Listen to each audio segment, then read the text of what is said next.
नमस्कार, स्वागत है आपका अपने जिले में। मैं हूं शिवानी। आइए नजर डालते हैं अब तक की हेडलाइंस पर। आईसीएसई का 10वीं और 12वीं के रिजल्ट में बेटियों ने एक बार फिर मारी बाजी। अच्छे अंक पाकर छात्रों के खिले चेहरे।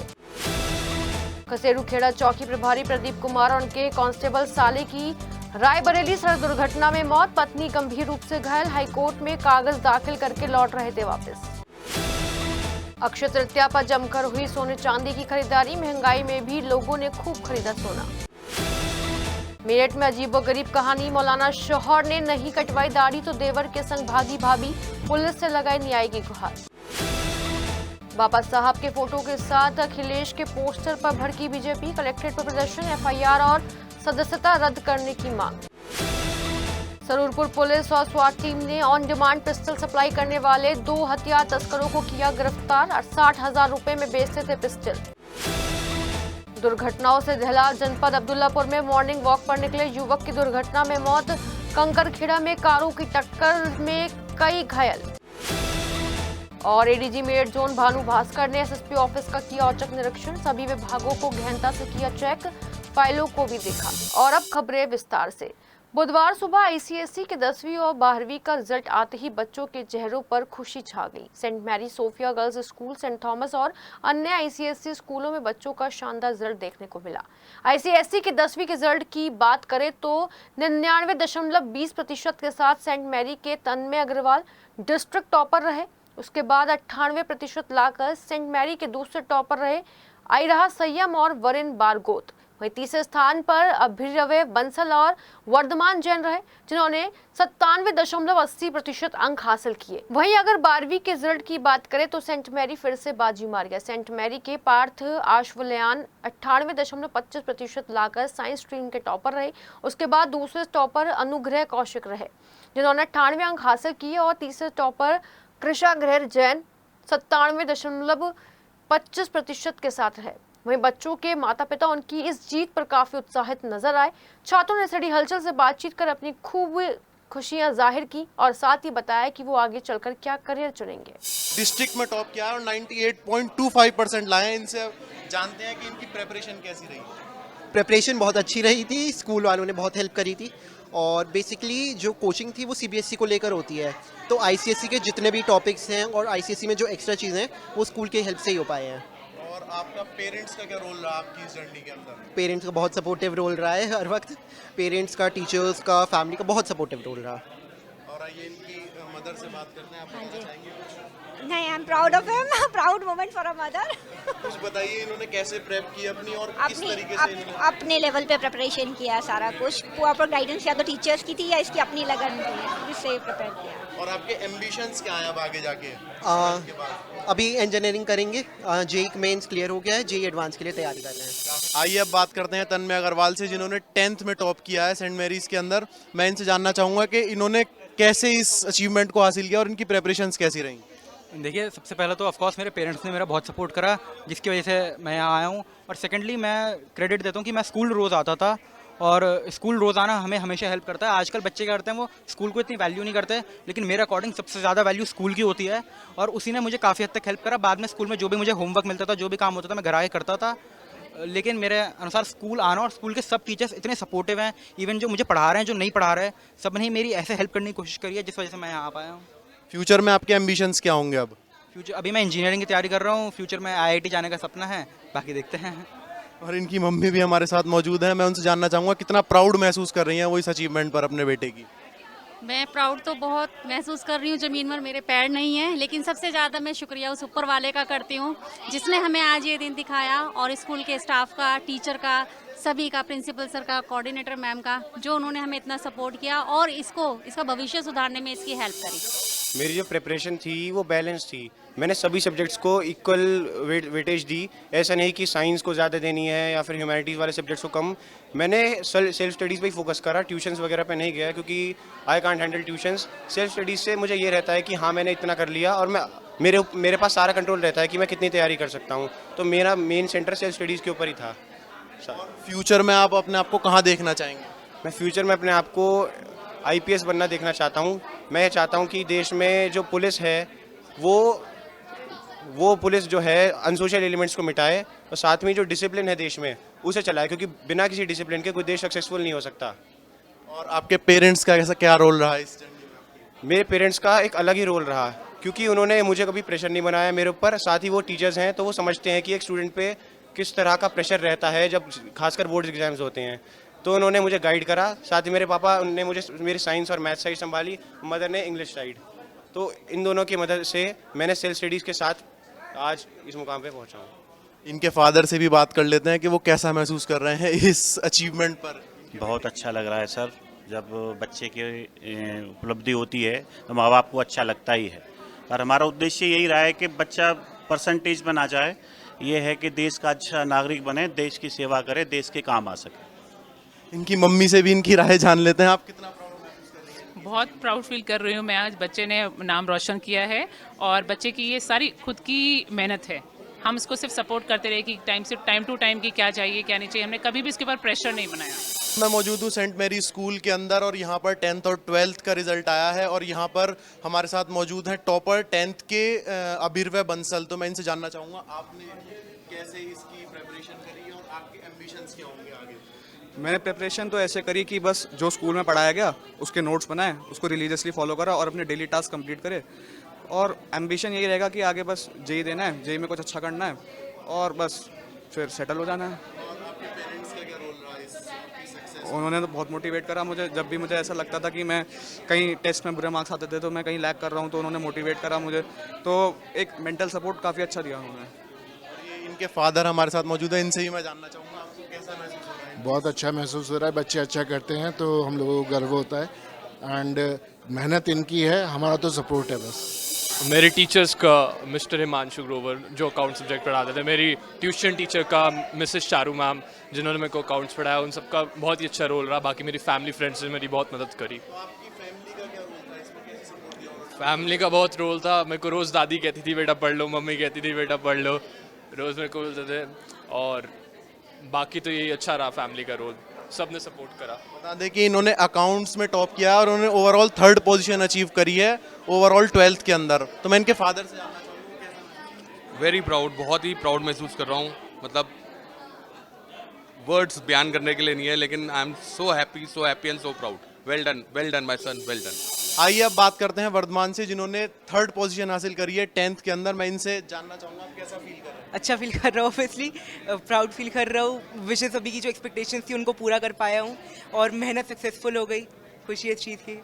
आपने तैयारी कैसे करी इस अचीवमेंट को हासिल करने में? आपने किस तरीके की प्रेपरेशन करी? मेनली तो टीचर्स ने सपोर्ट किया था। टीचर्स ने सब कुछ अच्छे से, कभी क्लासेस मिस हो जाती थी तो उन्हें फिर से पढ़ाया वो चीज़। फिर डाउट्स के लिए कभी भी उन्हें किसी भी टाइम, रात के भले 12 बज रहे हो तब भी वो रिप्लाई कर देते थे और कुछ भी हो वो हेल्प कर देते। बाकी तो खुद से सेल्फ स्टडी थी बाकी। अब हम बात कर रहे हैं वत्सल जैन की जिन्होंने 95% हासिल करी है कॉमर्स साइड के अंदर, लेकिन वो हमारे साथ मौजूद नहीं है, वो लंदन में है। तो आइए जानते हैं उनके पेरेंट्स से कि वो लंदन में क्यों हैं और उनके एम्बिशंस क्या रहेंगे। हेलो एवरीवन, वत्सल इस समय लंदन गया हुआ है अपने फ्यूचर प्लान्स को एक्टिवेट करने के लिए। कौन से कॉलेज में उसे एडमिशन लेना है, कई सारे कॉलेजेस की उस पर अपॉर्चुनिटीज़ आई हुई थी, इसीलिए वो वहाँ गया हुआ है। हम उसे बहुत मिस कर रहे हैं, पर we are very proud of वत्सल।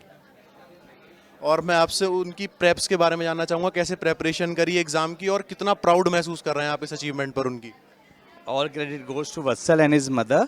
इसने बहुत मेहनत करी है, सुबह 4-4 बजे तक वो पढ़ाई करता था। बाकी इसकी मदर आपको पूरी तरह से बताएंगी। उसने अपना एक टारगेट सेट कर लिया था कि उसे इतना करना ही करना है, नो मैटर क्या बचा है, किस समय हो रहा है, वो हर समय सिर्फ पढ़ता ही रहता था। Then I was like he had made us proud, really has made us proud. And अभी इसको 2 दिन पहले प्रशांत मेमोरियल भी मिला है एंड तो like we are really missing him, but sure for sure he has made us proud. बता दें कि वत्सल को प्रशांत मेमोरियल अवार्ड भी मिला है जो कि सेंट मैरीज का सबसे हाईएस्ट अवार्ड है। और मैं जानना चाहूँगा कि उनके एम्बिशंस क्या रहेंगे आगे जाके? एम्बिशियस तो उसके ये हैं कि उसे बड़ा बिजनेस करना है, और क्या बिजनेस करेगा, हमारे साथ करेगा या हमसे बड़ा करेगा, गॉड नोस, पर हम तो चाहते हैं कि हमसे बड़ा बिजनेस करे वो। बहुत अच्छा लग रहा है 95% आना, मतलब ऐसा होगा कि जैसे मेहनत रंग ला गई। बहुत मेहनत करी है पूरे साल, मतलब रिजल्ट ने पूरा मीठा फल दिया है काफ़ी। और अब बात करना चाहूँगा मोहम्मद फरजाम से जिन्होंने फर्स्ट पोजीशन हासिल करी है कॉमर्स में। आप अपनी प्रेपरेशंस के बारे में बताइए। जी मोस्टली तो सेल्फ स्टडीज ही थी और कोचिंग तो सभी बच्चे जाते हैं। बस यही है कि कोई टाइम अपना कैसे यूटिलाइज़ करे और एफिशिएंसी कैसे मेंटेन करे, प्रोडक्टिविटी कैसे लाए अपने काम को करने में।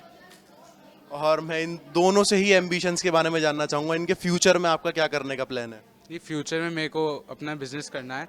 एक्चुअली अभी कॉलेज की बात करी जाए तो मेरे को बाहर पढ़ने जाना है, सिंगापुर और लंदन मैंने अप्लाई करा है। अब इतना अच्छा रिजल्ट आया है तो मेरा एक्सपेक्टेड है मेरा अच्छी यूनिवर्सिटी से ऑफर भी आ जाएगा।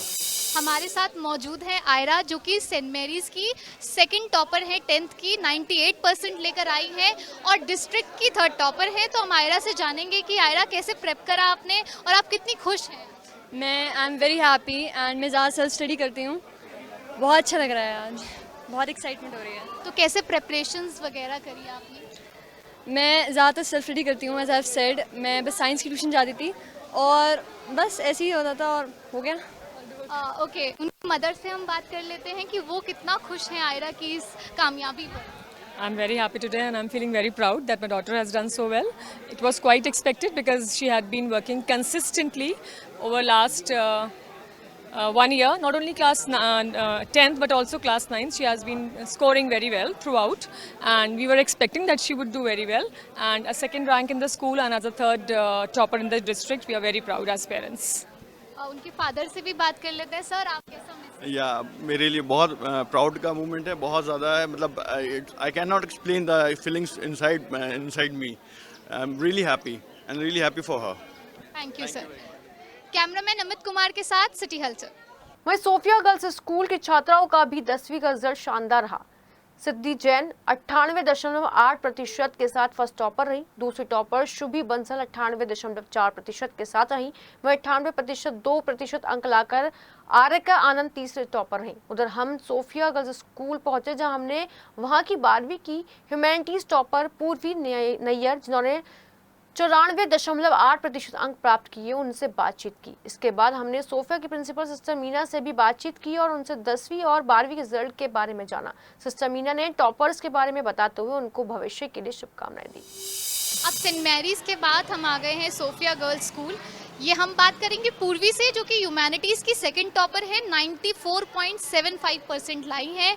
तो पूर्वी, कैसी प्रिपरेशंस थी आपकी और कैसा फील कर रही हैं आप? मैं बहुत अच्छा फील कर रही हूँ, मतलब काफ़ी अच्छा फील कर रही हूँ। इतना एक्सपेक्टेड नहीं था। और प्रेपरेशन बाय प्री बोर्ड्स में ही काफ़ी अच्छी हो गई थी। 2 प्री बोर्ड्स दिए थे तो काफ़ी सिलेबस इसमें कवर हो गया था। फिर उसके बाद मॉक पेपर्स और PYQs करके प्रैक्टिस किया था। पूर्वी, आपके एम्बिशंस क्या हैं आप? मैं अभी फ़िलहाल CUET दूंगी, कॉमन एंट्रेंस एग्ज़ाम, और फिर उसके बाद मैं UPSC को परस्यू करना चाहूँगी, सिविल सर्वेंट बनना चाहूँगी, IFS। थैंक यू पूर्वी। पूर्वी की बहन भी यहाँ पर मौजूद है तो हम उनसे बात करना चाहेंगे कि वो कितनी खुश है अपनी बहन की इस कामयाबी पर। I am really very happy because ये कम्प्लीटली अनएक्सपेक्टेड था। नहीं सोचा था कि हाँ she'll top, and I am very happy. Even my parents are so happy. Sophia school में तो रिज़ल्ट 100% रहा और हमारी जो क्लास 10 का रिज़ल्ट है सिद्धि जैन, उसको 98.8%, एंड साइंस में है 97%, दैट इज़ बनमाही कौर। कॉमर्स में है 98.75 और ह्यूमैनिटीज़ में है रान्या चांदना 95.3%। और हम खुश हैं, रिज़ल्ट भी जल्दी आया है तो बच्चे भी खुश हैं क्योंकि रिज़ल्ट समय से पहले आया है, न तो मई में आता है। तो बच्चे अपनी आगे की तैयारी कर सकते हैं। क्लास 12 के सारे बच्चे अपने आगे की कॉलेज की तैयारी कर सकते हैं।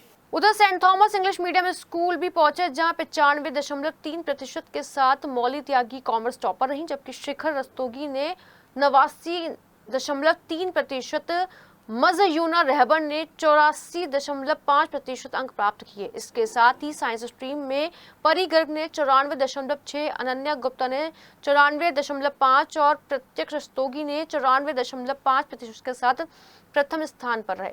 ओवरऑल बात करें तो नमन गुप्ता ने 96.8% अंकों के साथ स्कूल में टॉप किया। इसके बाद हमने स्कूल के टॉपर्स और स्कूल की प्रिंसिपल अनुग्रह डीन से खास बातचीत की। Of course, my parents have worked hard for me. That is for obvious, and I've also worked hard. I was actually not a very.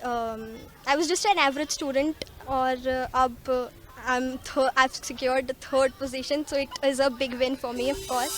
बच्चों ने बहुत मेहनत करी, उसका उनको रिवॉर्ड मिला, और ये बच्चे बड़े सिंसियर बच्चे हैं हमारे, और बहुत मेहनत से पढ़ाई करी है इन लोगों ने, उसका इनको रिवॉर्ड मिला है। और यही प्रार्थना है गॉड से कि इनको अपने जीवन में अच्छे मुकाम मिल सकें, अच्छा आगे बढ़ें और अपने देश का नाम ऊंचा करें। वहीं बुधवार को घोषित हुए आईसीएसई बोर्ड के 10वीं और 12वीं के रिजल्ट में कंकरखेड़ा सरना रोड की सेंट फ्रांसिस स्कूल के छात्रों ने भी अच्छे अंक प्राप्त कर स्कूल का नाम रोशन कर दिया।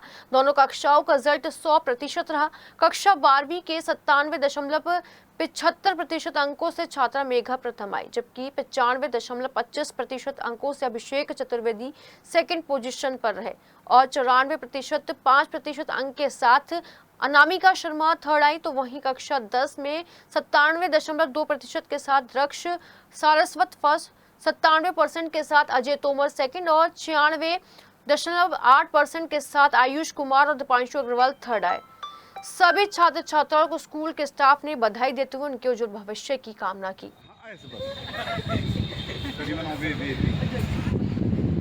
मेरठ के लालकुर्ती थाने की कसेड़ू खेड़ा चौकी के प्रभारी प्रदीप कुमार की लखनऊ प्रयागराज एक्सप्रेस वे पर रायबरेली में हुए सड़क हादसे में मौत हो गई। उनकी कार में सवार उनकी साले अभय की भी दर्दनाक मौत हो गई, जबकि प्रभारी प्रदीप कुमार की पत्नी रूपा गंभीर रूप से घायल हो गई। इलाहाबाद हाई कोर्ट में एक मामले में कागजात दाखिल करके तीनों कार से वापस लौट रहे थे, तभी रायबरेली के पास अज्ञात वाहन की टक्कर से ये दर्दनाक सड़क हादसा हो गया।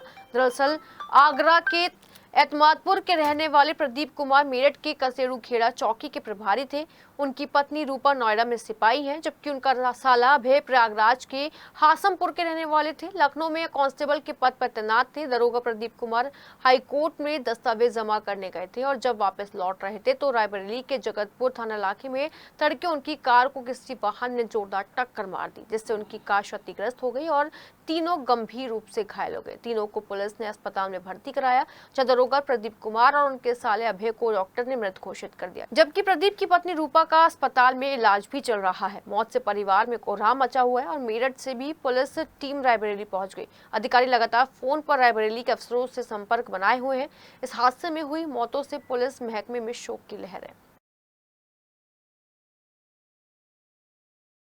भारतीय परंपरा में अहम माने जाने वाले त्योहार अक्षय तृतीया पर बुधवार को बाजारों में रौनक नजर आई। सोना चांदी खरीदने के लिए लोगों की भीड़ ज्वेलर्स की दुकान पर नजर आई और महिलाओं ने अपने परिवार के साथ जमकर सोने चांदी की खरीदारी की। हालांकि सोना चांदी के बढ़ते दामों को लेकर लोगों में थोड़ी निराशा जरूर थी, लेकिन मान्यता के अनुसार अक्षय तृतीया पर थोड़ा थोड़ा सामान खरीद कर नेक जरूर किया। माना जाता है कि अक्षय तृतीया पर लोग शुभ कार्य जैसे दान पूजा पाठ कर फल पाते हैं। अक्षय तृतीया पर ज्वेलर्स की दुकानों पर क्या खास रहा, इसका जायजा हमारे संवाददाता आस्था वाजपेयी ने लिया और बेगमबाग के आकाशगंगा ज्वेलर्स पर लोगों से बातचीत की। अक्षय तृतीया की बहुत बहुत शुभकामनाएं आप सभी को। इस वक्त मैं मौजूद हूं आकाशगंगा ज्वेलर्स पर, जहां पर आज अक्षय तृतीया के उपलक्ष्य में लोग सोना चांदी खरीदना शुभ मानते हैं, जहां पर आज बहुत ज़्यादा भीड़ उमड़ी हुई है। और इससे पहले ये जानेंगे कि अक्षय तृतीया क्यों मनाई जाती है। तो इसका ये कारण है कि सतयुग और त्रेता युग शुरू हुआ था आज के दिन और द्वापर युग का अंत हुआ था।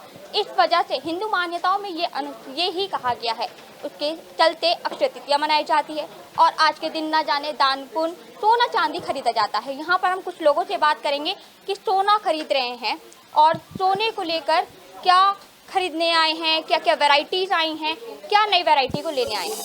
हाँ, बहुत शुभ होता है हिंदुओं के लिए, इसीलिए हम आज स्पेशल आज ही आए लेने के लिए। मैं अपनी डॉटर इन लॉ के लिए मंगलसूत्र लेने आई हूँ और कानों के लिए डायमंड के टॉप्स लेने आई हूँ। ओके, तो उसके साथ ही आप जो लेने आई हैं, तो इस बार सोने के दाम और चांदी के दाम जो पहुँच रहे हैं, बढ़ रहे हैं, उसको लेकर आप क्या कहेंगे।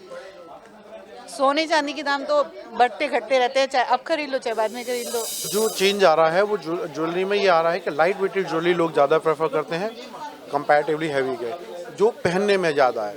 और इसका गोल्ड का तो देखिए कभी भी आप जब भी लेंगे तभी हमें से महंगा दिखाई देता है, बट अक्षय तृतीया का जो बेस जो है, जो हम लोगों के यहाँ चला आ रहा है एक सालों से, कि इसका मतलब ये होता है कि जो चीज़ आज के दिन खरीदी गई है उसका कभी क्षय ना हो, यानी वो हमेशा हमारे जीवन में बनी रहे। तो इसलिए गोल्ड का जो खरीदने के पीछे जो मकसद होता है लोगों का, वो बेसिकली ये होता है कि आज के दिन खरीदा गया गोल्ड हमारे लिए जीवन में हमेशा कामयाब और आगे उन्नति के लिए रहेगा। ये बेस्ट इसका टाइम है खरीदने का और इसीलिए लोग आप देख भी रहे हैं, उसका इफेक्ट भी देख रहे हैं। बाकी महंगा सस्ता तो जब भी कोई चीज़ खरीदें तब सस्ती ही होती है, जब 2 साल बाद उसको कंपैरिजन करेंगे तो महंगी दिखाई देती है। अपने सहयोगी कपिल सोनी और कैमरा पर्सन राजेश शर्मा के साथ मैं आस्था वाजपेयी, सिटी हलचल। उधर अक्षय तृतीया के मौके पर महिलाएं खूब सोने की ज्वेलरी खरीदते हुए दिखाई दी, जिसके चलते बाजारों में खासी रौनक दिखाई दी। लोगों की भीड़ को देखते हुए सराफा व्यापारियों ने कई ऑफर्स भी निकाले। इसी कड़ी में सदर बाजार स्थित सक्षम ज्वेलर्स पर भी ग्राहकों की भारी भीड़ देखने को मिली। महिलाएं अपने परिवार वालों के साथ खरीदारी करने पहुंची और खूब ज्वेलरी खरीदी। इस दौरान सक्षम ज्वेलर्स के ओनर नीरज राठौर ने बताया कि ग्राहकों की पसंद को देखते हुए अक्षय तृतीया पर कई ऑफर्स निकाले गए थे ताकि ग्राहक ज्यादा से ज्यादा खरीदारी कर सके। अक्षय तृतीया के लिए एक डायमंड का सेट और एक सोने का सेट लेने के लिए आई हूँ। इस शुभ पर्व हमने एक स्कीम चला रखी थी, 10% जो मेकिंग चार्जेस पे छूट दे रखी थी, जिसके तहत आज काफ़ी काम अच्छा रहा। और यह त्यौहार जो है हिंदू सभी धर्म में बनाया जाता है और सोने चांदी खरीदने का इस पर विशेष महत्व रहता है। मेरठ में अजीबोगरीब कहानी सामने आई है। मौलाना शौहर की दाढ़ी बेगम को पसंद नहीं आई और बार बार कहने पर भी जब शौहर ने दाढ़ी नहीं कटवाई तो पत्नी देवर के साथ भाग निकली। अब परेशान पति ने पुलिस से अपनी पत्नी और भाई की बरामदगी की गुहार लगाई है। ये मामला चर्चा का विषय बना हुआ है। दरअसल मेरठ के रिसाड़ी गेट थाना इलाके के उज्जवल गार्डन के पास रहने वाले मौलाना शाकिर का निकाह अभी 4 महीने पहले अर्शी से हुआ था। शाकिर का आरोप है कि पत्नी अर्शी को उनकी दाढ़ी पसंद नहीं थी। शादी के बाद से ही वो दाढ़ी कटवाने का दबाव बना रही थी। शाकिर का ये भी आरोप है कि दाढ़ी न कटवाने पर तलाक देने की भी बात कह रही थी। पता चला कि वो मेरे भाई साबिर के साथ घर से भाग गई। पीड़ित शाकिर ने लिसाड़ी गेट पुलिस से शिकायत की है और पत्नी और भाई को बरामद करने की मांग की है। पत्नी के देवर के साथ भाग जाने से शाकिर बेहद परेशान है, क्योंकि उन्हें भरोसा ही नहीं हो रहा है कि उनकी पत्नी दाढ़ी न कटवाने पर इतना बड़ा कदम उठा सकती है। मेरी पत्नी मेरे घर से तकरीबन 3 महीने पहले मेरे छोटे भाई के साथ फरार हो गई। क्यों, कैसे? वो मुझे पसंद नहीं करती थी, कहती थी कि भाई तुम्हारे दाढ़ी है, तुम मौलवी हो और मुझे इस तरह के लोग पसंद नहीं है। मैंने उससे पूछा कि भाई जब तुझे ऐसे लोग पसंद नहीं है तो तुम मुझसे शादी क्यों की? तो वो कहने लगी कि मेरे घर वालों ने ज़बरदस्ती शादी कराई है, लेकिन मुझे तेरे साथ नहीं रहना, तू मुझे पसंद नहीं है। और इसी तरीके से उसने मेरे ही घर में मेरी छोटे भाई से जो संबंध बनाए और उसके साथ फरार हो गई। बाबा साहब के आधे फोटो के साथ सपा सुप्रीमो अखिलेश यादव का आधा फोटो लगाने के विरोध में बीजेपी सड़कों पर उतर आई। अखिलेश यादव पर एफआईआर दर्ज करने और सदस्यता रद्द करने और माफी मांगे जाने की मांग को लेकर बीजेपी ने कलेक्ट्रेट पर जमकर प्रदर्शन किया। बीजेपी महानगर अध्यक्ष विवेक रस्तोगी की अगुवाई में बीजेपी के नेताओं और कार्यकर्ता सड़कों पर उतर आए हैं। सबसे पहले कचहरी चौराहे पर लगी बाबा साहब की प्रतिमा पर माल्यार्पण किया और उसके बाद कलेक्ट्रेट की तरफ कूच किया गया। ऊर्जा राज्य मंत्री डॉक्टर सोमेन तोमर, महापौर हरिकांत अहलूवालिया, बीजेपी एमएलए अमित अग्रवाल, पूर्व एमएलए रविंद्र भड़ाना, पूर्व एमएलसी डॉक्टर सरोजनी अग्रवाल, पूर्व एमएलए सत्यप्रकाश, कमल दत्त शर्मा सहित बड़ी संख्या में भाजपा कार्यकर्ताओं ने जोरदार प्रदर्शन किया और बाबा साहब का अपमान नहीं सहेंगे के खूब नारे भी लगाए। इसी के साथ ही राष्ट्रपति को संबोधित ज्ञापन एडीएम सिटी ब्रजेश कुमार सिंह को सौंपा। बीजेपी नेताओं ने कहा कि अखिलेश यादव लगातार महापुरुषों का अपमान कर रहे हैं और इस बार उन्होंने बाबा साहब का अपमान करके बता दिया है कि समाजवादियों की सोच क्या है। जिसे समाजवादी पार्टी कहते हैं, ये झूठे समाजवादी पार्टी से समाजवाद का मतलब नहीं पता। सामने और इस बार जो उन्होंने महापुरुष परम सत्य भीमराव अंबेडकर जी का, जिन्होंने भारतवर्ष का संविधान लिखा, उनका जिस तरीके से अपमान करा, मैं समझता हूँ कि समाजवादी पार्टी, झूठी समाजवादी पार्टी, इसका एक चेहरा पूरे देश के सामने उजागर हो गया है और जनता इसको बहुत ही गलत और बहुत इन्होंने बाबा साहब का अपमान करा है। पूरी देश की जनता ने ये देख लिया और मैं समझता हूँ कि अब पूरा देश इनको नकार चुका है। ये समाजवादी पार्टी जो हमेशा संविधान करती रही है, उनकी सोच, उनके नेताओं की सोच भैया सामने देखिए, बाबा साहब को हमेशा अपमानित करने की रही है।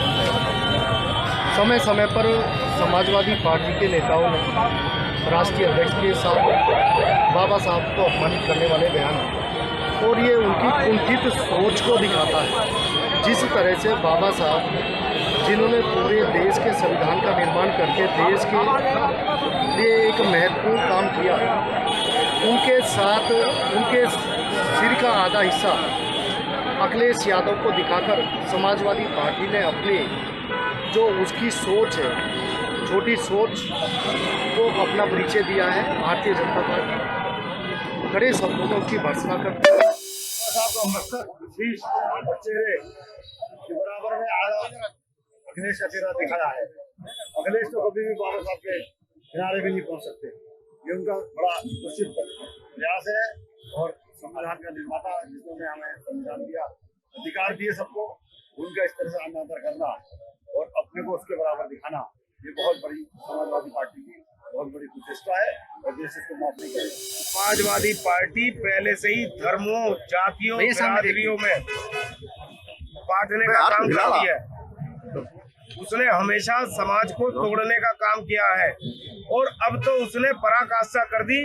एक और जहां पहले हमारे पत्रकार भाइयों पर हल्ला बोल किया, अभी भी कुछ समाचार पत्रों का उन्होंने विरोध किया, लोकतंत्र के चौथे स्तंभ का उन्होंने विरोध किया और अब तो पराकाष्ठा हो गई कि बाबा साहब के वो बाल बराबर भी नहीं है और उनके साथ अपने आप को जोड़ना लगाना ये बताता है कि उन्हें किसी भी महापुरुष के प्रति कोई श्रद्धा भाव नहीं है और वो उनका हमेशा मजाक उड़ाना चाहते हैं। मेरा निवेदन है आपके माध्यम से कि आदरणीय राष्ट्रपति जी और राज्यपाल महोदय से कि इसका संज्ञान लिया जाए और देश को संविधान देने वाले बाबा साहब अंबेडकर के चित्र के साथ जो उन्होंने मजाक किया है, इसमें स्वयं FIR प्रशासन को करनी चाहिए। वहीं समाजवादी पार्टी के राष्ट्रीय अध्यक्ष अखिलेश यादव के बाबा साहब के फोटो प्रकरण के विरोध में बुधवार को मवाना में स्थित अंबेडकर पार्क में भाजपाइयों ने बड़ी संख्या में इकट्ठा होकर समाजवादी पार्टी और अखिलेश यादव के खिलाफ जमकर नारेबाजी की। भाजपाइयों ने मांग की है कि अखिलेश यादव ने जिस तरह बाबा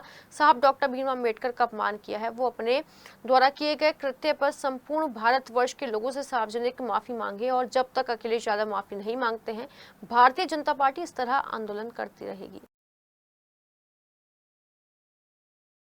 वेस्ट यूपी में ऑन डिमांड पिस्टल बेचने वाले 2 शातिर हथियार तस्करों को सरूरपुर पुलिस और स्वाट टीम ने गिरफ्तार कर लिया, जिनके कब्जे से पुलिस ने 32 बोर के मैगजीन, 5 पिस्टल, 32 बोर के 4 जिंदा कारतूस और 1 मोटरसाइकिल बरामद की है। इसके साथ ही पुलिस ने कंकरखेड़ा के रहने वाले आदित्य, लिसाड़ी गेट के रहने वाले शावेज उर्फ शेरा को गिरफ्तार किया है, जो बेहद शातिर किस्म के हथियार तस्कर हैं। प्रेस कॉन्फ्रेंस करते हुए एसपी देहात राकेश कुमार मिश्रा ने बताया कि दोनों आरोपी 30,000 रुपए में अवैध पिस्टल खरीदते थे, जिसके बाद उन्हें 50 से 60,000 रुपए में ऑन डिमांड बेच दिया करते थे। बुधवार को भी दोनों आरोपी मुजफ्फरनगर के छोटू नाम के शख्स को पिस्टल सप्लाई करने जा रहे थे, जब पुलिस ने इन्हें गिरफ्तार कर लिया। एसपी देहात ने बताया कि आरोपी आदित्य पहले ही 302 और 307 के मुकदमे में जेल जा चुका है। इसके साथ ही पुलिस अवैध हथियार बनाने, खरीदने और बेचने की चेन में जोड़े अन्य लोगों को भी ढूंढने में लगी हुई है। मेरठ की स्वाट टीम और थाना सरूरपुर की संयुक्त कार्यवाही में आज पिस्टल की तस्करी करने वाले 2 अभियुक्त गिरफ्तार किए गए हैं, जिनके नाम आदित्य जो थाना कंकरखेड़ा क्षेत्र का निवासी है और शावेज उर्फ शेरा जो थाना लिसाड़ी गेट क्षेत्र का निवासी है।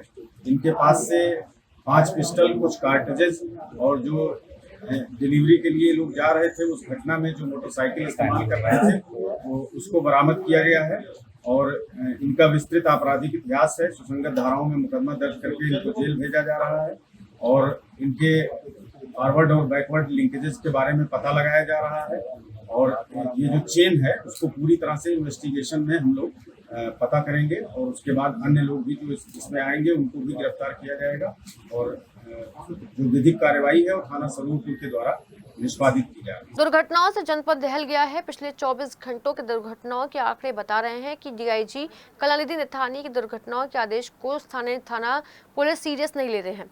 सुबह से लेकर रात तक लगातार हर घंटे दुर्घटनाओं की खबर पिछले 24 घंटे में मिली है। खबर लिखते लिखते तक गंगानगर में सुबह घूमने गए राजवीर की तेज रफ्तार वाहन की टक्कर से मौत हो गई। दुर्घटना की खबर सुनते ही परिवार में कोहराम मच गया। इलाके में मॉर्निंग वॉक पर निकले एक व्यक्ति की तेज रफ्तार वाहन की टक्कर से मौत हो गई। टक्कर मारने के बाद तेज रफ्तार वाहन चालक भाग निकला। दरअसल भावनपुर थाना इलाके के रहने वाले राजवीर सुबह के वक्त घर से मॉर्निंग वॉक करने निकले थे, तभी अब्दुल्लापुर के पास तेज रफ्तार वाहन ने उन्हें जोड़ा टक्कर मार दी, जिसमें वो हवा में उछलकर सड़क पर कूद कर गिरे और लहूलुहान हो गए। गंभीर हालत में उन्हें अस्पताल में भर्ती कराया गया, जहां इलाज के दौरान उनकी मौत हो गई। राजवीर की मौत से परिवार में कोहराम मचा हुआ है। ये कोई पहला मामला नहीं है, बल्कि कई ऐसी घटनाएं हो चुकी हैं जिसमें मॉर्निंग वॉक के दौरान वाहनों की टक्कर से कई लोगों की मौत हो चुकी है। भावनपुर थाना पुलिस ने शव को पोस्टमार्टम के लिए भेज दिया है। ब्राह्मण त्यागी भूमिहार समाज ने भगवान परशुराम जी की 6वीं परशुराम शौर्य यात्रा निकाली, जो CCH यूनिवर्सिटी से शुरू होकर गढ़ road, Shastri Nagar, central market, नई सड़क से होते हुए गांधी आश्रम से जादूगिरी बाग में भगवान परशुराम मंदिर में जाकर संपन्न हुई। शौर्य यात्रा में भगवान परशुराम जी के अलावा भगवान श्री गणेश समेत 4 डोले शामिल रहे। धूमधाम से निकाली गई शौर्य यात्रा में बड़ी संख्या में समाज से जुड़े लोग और युवा शामिल हुए, जिसमें बैंड बाजा और डीजे की धुन पर सभी नारे लगाते हुए झूमते हुए चल रहे थे। इसके अलावा शौर्य यात्रा का नेतृत्व कर रहे पंडित अरविंद शर्मा समेत यात्रा का जगह जगह भव्य स्वागत भी हुआ। गांधी आश्रम के भगवान परशुराम मंदिर पहुंची शौर्य यात्रा के पहुंचने के बाद भगवान परशुराम जी की मूर्ति पर पंडित अरविंद शर्मा समाज के गणमान्य लोगों ने माल्यार्पण किया और मंदिर समिति ने फरसा परशुराम जी की तस्वीर भेंट की, जिसमें कृत्योक्ष शर्मा, सच्चिदानंद, मनोज शर्मा, अरुण कौशिक, सचिन कुमार शर्मा समेत समाज से जुड़े अन्य लोग भी शामिल हैं। इसी के साथ ही मंदिर में भंडारे का आयोजन भी किया गया, जिसमें सभी ने भंडारे का प्रसाद ग्रहण किया। वहीं मंदिर में भगवान शनिदेव महाराज और काली माता की मूर्ति भी स्थापित की गई। वहीं भगवान परशुराम के जन्मोत्सव को लेकर हरिद्वारी महादेव मंदिर में भी विशेष पूजा अर्चना की गई। पहले भगवान परशुराम की मूर्ति की पूजा की गई और उसके बाद महाआरती हुई। जय बाबा परशुराम के जयकारों से मंदिर गूंज उठा। मुख्य यजमान राजन शुक्ल और सुनीता शुक्ल रहे। पंडित रवि शास्त्री ने विधि विधान से पूजा अर्चना कराई और उसके बाद भंडारे का आयोजन किया।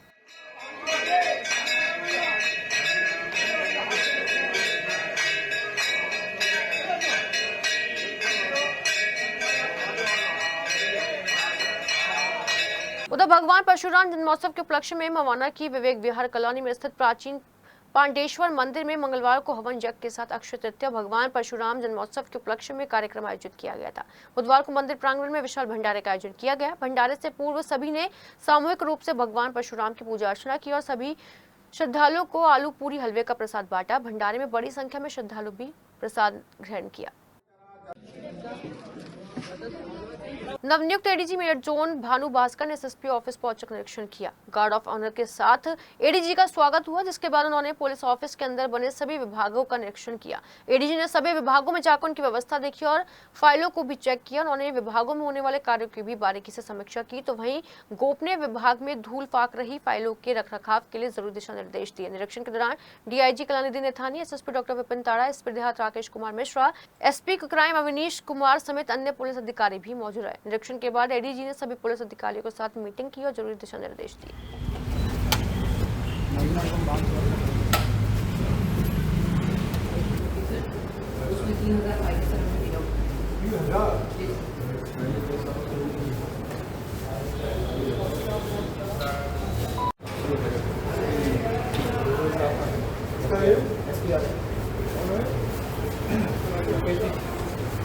मैं पुलिस नौकरी में अपनी आयु पूरी कर सेवानिवृत्त हुए पुलिस कर्मचारियों का बधाई समारोह पुलिस लाइन के सभागार में आयोजित किया गया, जिसमें एसपी देहात राकेश कुमार मिश्रा ने सभी सेवानिवृत्त पुलिस कर्मियों को फूलमाला पहनाकर बधाई दी और उनके उज्जवल भविष्य की कामना की। इसके साथ ही सेवानिवृत्त हुए पुलिस कर्मियों के परिजनों भी वहां पहुंच गए थे। सेवानिवृत्त हुए पुलिस कर्मियों में थाना सरवरपुर के मुख्य आरक्षी सज्जन पाल सिंह, पुलिस लाइन के मुख्य आरक्षी शिवशंकर, पुलिस कार्यालय के कुक राजकुमार, एमटी शाखा के मुख्य आरक्षी चालक विजेंद्र कुमार मलिक, पुलिस लाइन के उप निरीक्षक कुलदीप सिंह, पुलिस लाइन के मुख्य आरक्षी विष्णु कुमार और फायर स्टेशन के अग्निशमन द्वितीय अधिकारी प्रमोद कुमार भी मौजूद रहे। सरना में पहलगाम आतंकी हमले में विरोध में आहत बंद पूरी तरफ सफल रहा। नगर में सभी बाजार और प्रतिष्ठान पूरी तरह से बंद रहे। बंद को सरना बार एसोसिएशन का भी समर्थन मिला और तहसील में कोई कामकाज नहीं हो सका। नगर का नजारा भी कुछ लॉकडाउन के जैसा ही दिखाई दिया। बंद के समर्थन में नगर के जाति धर्म के लोग मौजूद रहे और विरोध प्रदर्शन में शामिल हुए। इससे पहले अशोक स्तंभ पुलिस चौकी के पास एकत्र हुए व्यापारियों ने पाकिस्तान के खिलाफ बैठक की और अपना विरोध दर्ज कराया। बाद में विरोध जुलूस निकालकर आक्रोश भी जताया। इस दौरान लगातार पाकिस्तान मुर्दाबाद के नारे लगाए गए। व्यापारियों ने एसडीएम महेश प्रसाद दीक्षित को ज्ञापन सौंपकर सरकार से कड़ी कार्रवाई की मांग की है। आज सर्व समाज की तरफ से पहलगामी घटना पर पूरा सरधना बंद का आह्वान किया गया था, जिसमें सभी ने पूर्ण रूप से समर्थन किया और पूरा सरधना पूर्ण रूप से बंद रहा। समाजवादी पार्टी की तरफ से मैं अशरफ राणा इस पूर्ण समर्थन में भी हम साथ रहे और पूरी तरह से सरधना बंद है और उस घटना की हम कड़ी निंदा करते हैं और बंद करके हमने इसका जो है समर्थन किया कि हम आतंकवादियों के विरुद्ध कड़ी से कड़ी कार्रवाई की भी अपनी सरकार से मांग करते हैं। आज सरधना क्षेत्रवासियों ने, पूरे नगर वासियों ने पूरे बंद में सहयोग दिया। सारे व्यापारी संगठन और सारे संगठन टोटल हिंदू मुस्लिम सिख ईसाई सभी के संगठनों ने आज समस्त सरदाना नगर में बंद का आदेश दिया और पूरा नगर बंद रहा। चाहे ठेली वाले हो, चाहे स्कूल कॉलेज हो, चाहे पावलूम फैक्ट्री हो, चाहे दोना फैक्ट्री हो, चाहे दौर फैक्ट्री हो, चाहे आपके पेट्रोल पंप हो, चाहे आपके शराब के ठेके हो, चाहे ठेली वाले हो, संपूर्ण रूप से आज पूरा नगर बंद रहा है। वहीं जम्मू कश्मीर के पहलगांव में हुए आतंकी हमले के विरोध में सिविल डिफेंस सेक्टर वार्डन नागरिक सुरक्षा शास्त्री नगर के माध्यम से पैदल मार्च निकाला गया, जो शास्त्री नगर साइन बगिया से पीवीएस मॉल जाकर संपन्न हुआ। इस दौरान पहलगाम में होने वाले आतंकवाद द्वारा हमले में हिंदुस्तान के नागरिकों की आत्मा की शांति के लिए यह पैदल मार्च निकाला गया। पैदल मार्च में सभी ने एक ही स्वर में कहा कि इस कायराना आतंकी हमले को भारत सरकार मुंह तोड़ जवाब दे, जिसमें सभी वार्डन्स एकत्र। मवाना की रिपोर्टिंग पुलिस चौकी पर खड़े वाहनों में बुधवार सुबह संदिग्ध परिस्थितियों में आग लग गई, जिससे बड़ी संख्या में वाहन जलकर राख हो गए। पुलिस और फायर ब्रिगेड की टीमों ने कड़ी मशक्कत के बाद आग पर काबू पाया। दरअसल मवाना की रिपोर्टिंग पुलिस चौकी पर बड़ी संख्या में सीज और मुकदमे में बंद वाहन खड़े हैं। बुधवार सुबह संदिग्ध परिस्थितियों में वाहनों में भीषण आग लग गई। देखते ही देखते आग ने विकराल रूप धारण कर लिया। पुलिस चौकी पर मौजूद पुलिसकर्मियों ने आग बुझाने की काफी कोशिश की, लेकिन आग पर काबू नहीं पाया गया। इसके बाद सूचना पर पहुंची फायर ब्रिगेड की 2 गाड़ियों ने काफी मशक्कत के बाद आग पर काबू पाया, लेकिन तब तक लगभग 2 दर्जन 4 पहिया गाड़ियां और करीब 40 2 पहिया वाहन जलकर राख हो चुके थे। सड़क पर अचानक आए स्कूली बच्चों को बचाने के चक्कर में तेज रफ्तार स्कॉर्पियो कार बीच हाईवे पलट गई। हादसा बुधवार दोपहर कंकड़खेड़ा थाना क्षेत्र के श्रद्धापुरी के सामने का है, जब हाईवे पर तेज रफ्तार स्कॉर्पियो कार के सामने अचानक स्कूल के बच्चे आ गए और उनके बचाने के चक्कर में कार चालक ने हैंड ब्रेक खींच दिए, जिससे कार का टायर फट गया और कार अनियंत्रित होकर सड़क के बीचों बीच पलट गई। हादसे के बाद गाड़ी के पास दौड़े दुकानदारों को आता देख कार चालक और उसके साथी गाड़ी को वहीं छोड़कर भाग खड़े हुए। लोगों ने पुलिस की मदद से किसी तरह गाड़ी का सीधा कर उससे सड़क किनारे लगाया। वहीं जांच में पता चला कि गाड़ी बड़ौत के रहने वाले सचिन नाम के शख्स की है, जिसको शामली का रहने वाला अंकुर चला रहा था। कार चालक नाबालिग बताया जा रहा है, जबकि उसके साथी भी नाबालिग बताए जा रहे हैं। फिलहाल पुलिस सीसीटीवी कैमरों की मदद से कार चालक की तलाश कर रही है। मंगलवार को लालकुर्ती स्थित अवैध डेयरियों के खिलाफ कैंट बोर्ड द्वारा चलाए गए अभियान के बाद बुधवार को दर्जनों डेयरी संचालक कैंट बोर्ड के अधिकारियों से मिलने पहुंचे। इस दौरान उन्होंने कैंट बोर्ड अधिकारियों से डेयरियों को हटाने के लिए अगले 6 महीने का समय मांगा। डेयरी संचालकों ने कैंट बोर्ड अधिकारियों से कहा कि अधिकारी डेयरी संचालकों को कुछ महीनों की मोहलत और दे, ताकि सभी डेयरी संचालक अपने पशुओं के रहने के लिए उचित प्रबंध कर सके। हालांकि कैंट बोर्ड के अधिकारियों ने साफ कहा कि लालकुर्ती के डेयरी संचालक अपनी डेयरियों को दोबारा चला सकते हैं या नहीं, इस बात पर वो बातचीत कर कोई फैसला लेंगे, जिसके बाद सभी डेयरी संचालक वापस लौट गए। दरअसल मंगलवार को कैंट बोर्ड की टीम लालकुर्ती पहुंची थी और अवैध रूप से चलाई जा रही डेयरियों को लेकर ध्वस्तीकरण की कार्रवाई को अंजाम दिया था। भीषण गर्मी की मार झेल रहे मेरठ और आसपास के क्षेत्रों के लिए बुधवार का दिन बड़ी राहत लेकर आया। कई दिनों से चढ़े पारे और उमस से परेशान लोगों को मौसम के अचानक बदले मिजाज ने सुकून दिया। दिन भर चली तेज हवाओं ने मानो नेचुरल एयर कंडीशनर का काम किया, जिससे तापमान में गिरावट दर्ज की गई और लोगों ने गर्मी से राहत महसूस की। बुधवार को शहर का मौसम पिछले कई दिनों की अपेक्षा काफी ठंडा रहा। सुबह से ही हवा की गति तेज बनी रही, जिसने सूरज की तपिश को कम करने की मदद की। मौसम कार्यालय पर दर्ज आंकड़ों के अनुसार दिन का अधिकतम तापमान 34.5 डिग्री सेल्सियस रहा, जो सामान्य से काफी कम था। वहीं रात का न्यूनतम तापमान 21.9 डिग्री सेल्सियस दर्ज किया गया। हालांकि रात का तापमान सामान्य से 2 से 3 डिग्री अधिक रहा, लेकिन दिन के तापमान में आई गिरावट ने मौसम को बेहतर बना दिया।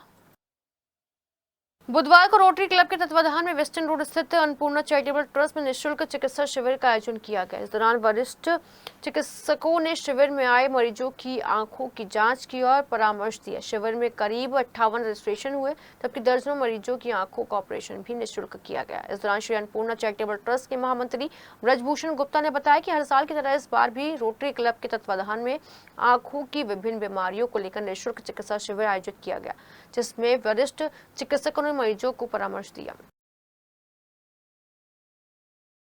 दिव्य ज्योति जागृति संस्थान द्वारा नशा मुक्त समाज की ओर एक कदम जागरूकता रैली निकाली गई। इस कार्यक्रम का उद्देश्य समाज में जन जागरूकता फैलाना और नशे से दूर रखना है।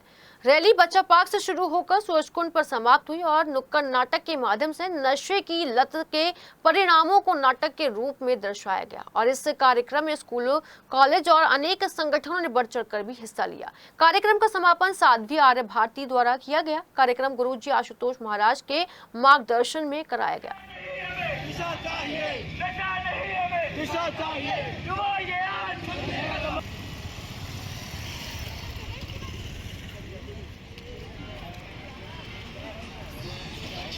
लेके आज हमारे साथ वो युवा निकले जो कि देश को ये बताना चाहते हैं कि सिर्फ मैं सिगरेट नहीं महाराज, मुझसे अच्छा कोई नहीं, मैं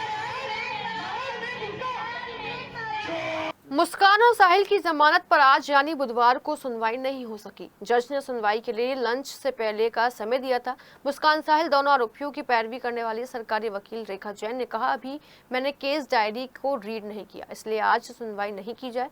रेखा जैन ने न्यायालय से केस डायरी पढ़ने के लिए 1 दिन का वक्त मांगा है, इस पर सुनवाई टाल दी गई है। अब कल यानी 1 मई को मुस्कान साहिल की जमानत याचिका पर सुनवाई होगी।